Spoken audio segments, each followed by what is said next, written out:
invertir un array. Bueno, ¿y un array de qué podemos hacer? Vamos a hacerlo de enteros.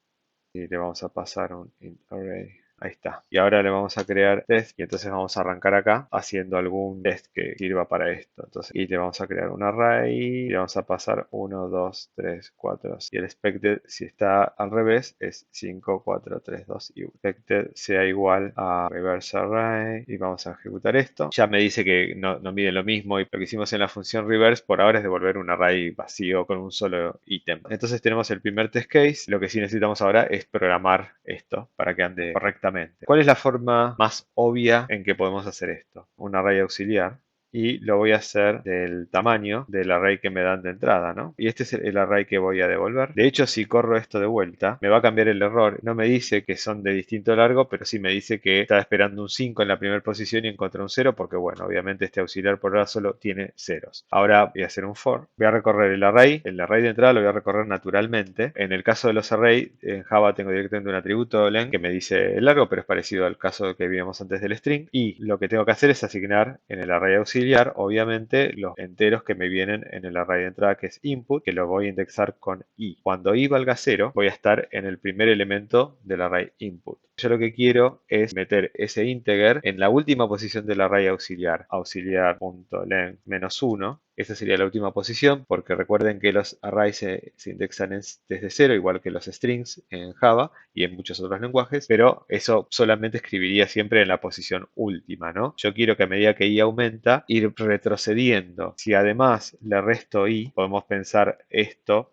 como la última posición del array. Si le resto i, la primera vez i va a ser 0, entonces no le va a restar nada y simplemente lo va a poner en la última posición. Cuando i valga 1, voy a ir al segundo elemento del array de entrada y lo voy a poner en la posición final -1, es decir, en la anteúltima posición del array auxiliar, y eventualmente cuando i valga length -1, esto va terminando 0, porque va a valer exactamente lo mismo que adelante. Entonces length -1 menos length -1 me va a dar 0 y va a escribir en la primera posición del array auxiliar. Vamos a ejecutar esto y pasa el caso de prueba. Lo que estamos haciendo es usar un array auxiliar para ir poniendo los elementos y los vamos poniendo de atrás hacia adelante en el array auxiliar, utilizando un poco de matemática para que con una sola variable i, que va a tomar todos los valores de 0 hasta el largo -1, llega al largo -1 por este menor, ahí corta, la última vuelta del for y vale exactamente input length -1, vale exactamente esto y voy a estar escribiendo el último entero, perdón, de input en el primer entero de auxiliar.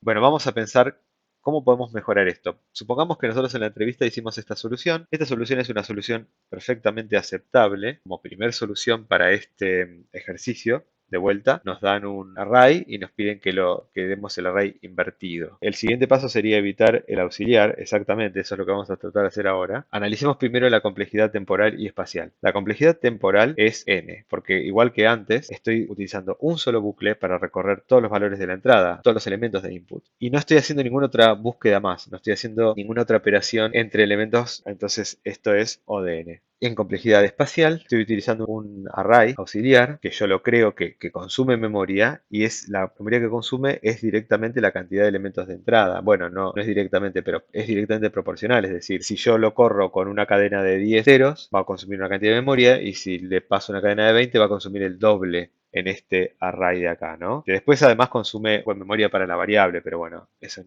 casi no los contamos. Si el entrevistador me dice, bueno, listo, ahora yo quiero que me des una solución O de 1 espacial. Básicamente, me elimina la posibilidad de crear un array dependiendo de la entrada. Podría crear un array de tamaño constante si eso me sirve de algo, o bien no crear el array. Vamos a no crear el array. Si yo no puedo crear un array, ¿qué hago? Porque le tengo que devolver el array invertido. Bueno, nadie me dijo que yo no puedo modificar el array de entrada. Yo puedo devolver input. Bueno, yo ya tenía un for que recorría el array de entrada input. Entonces yo lo puedo modificar. ¿Qué puedo hacer? Puedo agarrar y mover los elementos del mismo array entre sí, ¿no? Puedo agarrar el primer elemento y ponerlo al final y el del final ponerlo adelante, porque es mutable de un entero temporal. Siempre cuando escriben estos fors empiecen pensando, bueno, cuando i vale 0, ¿qué pasa? Input 0 es el primer entero del array. Ese lo voy a guardar en mi entero temporal. Luego, como ya input de 0, o sea de i, lo guardé, puedo modificarlo. Y a input de i le tengo que poner otro entero de input. Puedo hacer lo mismo que hacía antes. Puedo usar el hecho de que input length -1 es el último, así como lo escribí ahí, es el último elemento de mi array, que es el que yo quiero poner en el primer lugar en definitiva, y hacer eso, y esto no está terminado antes de que alguien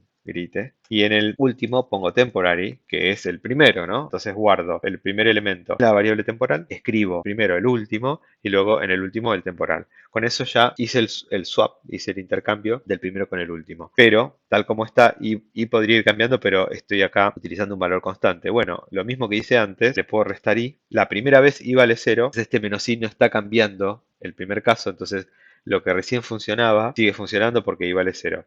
Cuando i vale 1, entonces voy a estar tomando el segundo elemento de mi array de entrada y voy a estar yendo una posición anterior, porque esto va a restar 1 a esta parte que era la última, entonces voy a ir a la anteúltima y lo voy a cambiar. Esto no va a funcionar. Esto cumple la restricción de entrada, pero esto no funciona. Bueno, falló. El error lo que me dice es que hay una diferencia en el array. Estamos en el caso de arriba, ¿no? En el cual le pasamos un array con 1, 2, 3, 4, 5 y esperamos que nos devuelva 5, 4, 3, 2, 1, que es el invertido. Y nos dice que esperaba un 5 porque nosotros en Expected le estamos pasando un array que tiene un 5 en el primer elemento. Esperaba que el elemento en la posición 0, es decir, el primero, fuera un 5, pero hay un 1. Lo que nos está devolviendo es 1, 2, 3, 4, 5. Nos está devolviendo el array igual que se lo dimos. Lo que está pasando es que nosotros tenemos el for que usamos al principio, que recorre toda la cadena, ¿no? Cuando i vale 0, se queda con el primer elemento del array, escribe en ese el último, y luego en el último el primero, y después hace lo mismo el segundo con el anteúltimo, y el tercero con el antepenúltimo, es decir, va intercambiándolos, ¿no? Desde los extremos hacia el centro. Cuando llega al centro, i va a ir hasta el final. Es decir, que cuando i pasa la mitad del array, o incluso cuando i llega a input length, lo que va a hacer es intercambiar el último elemento del array, porque i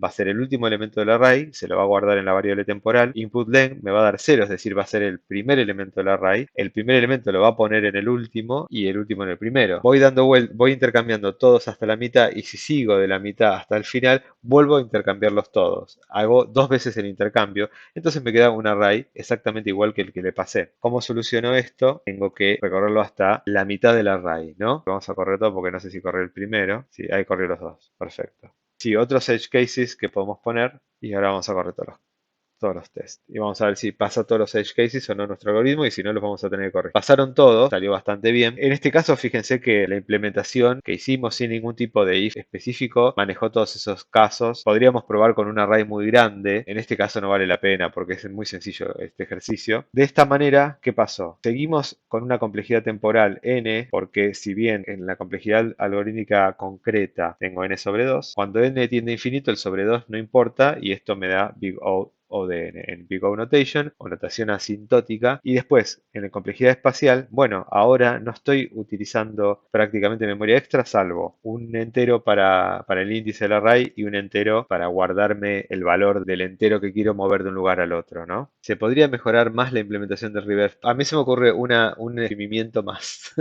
vamos a llamarlo así. ¿Qué pasa si no queremos usar una variable temporal donde guardar i? Puedo ahorrarme esa variable temporal de una manera. El algoritmo de XOR es: el primero es igual al primero XOR el segundo igual a el segundo XOR el primero, y por último el primero XOR el segundo. Ya no tengo una variable temporary.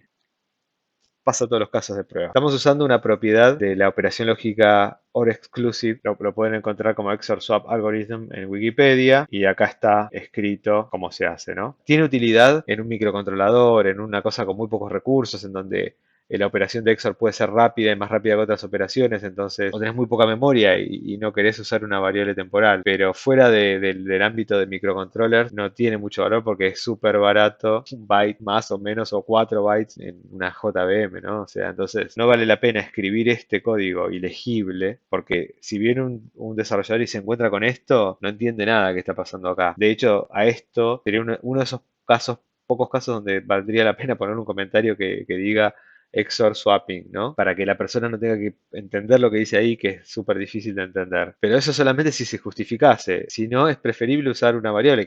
costo es nulo y va a quedar más claro a la persona pues, si la variable se llama como se llamaba recién, temporary, o cualquier nombre que me dé la idea de que estoy haciendo eso, entonces es más legible, ya la persona se da cuenta de que es lo que estoy haciendo, salvo que se justifique la necesidad de no usar esos 4 bytes extra. Y ahí es lo último que se me ocurre, casi no cambia nada de lo de acá abajo, es lo mismo, ¿no? Digamos.